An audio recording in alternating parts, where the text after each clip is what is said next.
samedi 6 août 2022.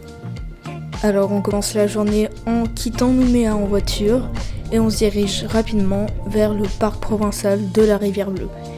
Et on avait vraiment hâte. Du coup, on traverse les vallées, etc.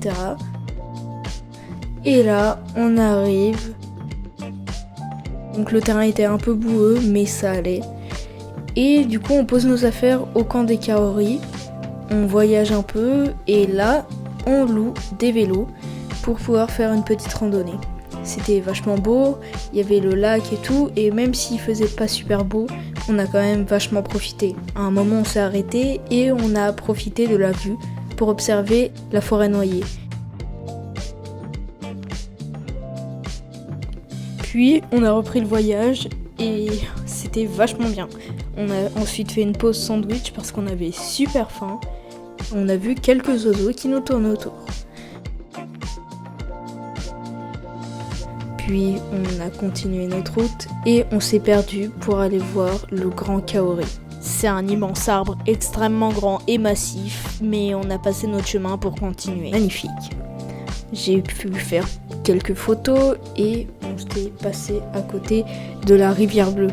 C'est extrêmement impressionnant à quel point c'est aussi bleu et c'est fait en fait grâce à des algues du coup qui poussent dans cette rivière.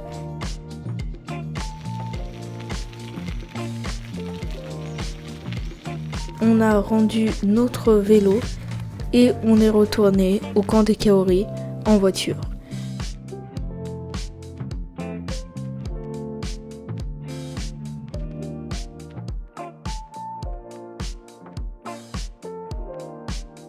Et j'ai demandé à ma mère. Alors, t'en penses quoi? C'est cool. J'ai profité ensuite du retour en observant et on est retourné au camp des Kaori. On s'est fait une bonne entrecôte et on a eu du mal à allumer le feu, mais après j'ai profité de bons chamallows grillés et franchement c'était génial. Ça m'a laissé plein de souvenirs. J'ai pu passer une journée incroyable avec ma famille.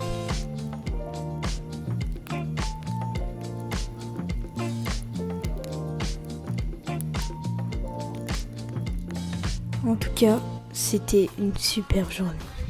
La partie 2 arrive bientôt. On sera à ce moment-là à Bourail. Et en attendant, n'hésitez pas à vous abonner, liker, partager. On essaie de passer la barre des 100 abonnés avant la fin de l'année. Alors tabassez ce bouton. C'était un MK. Out.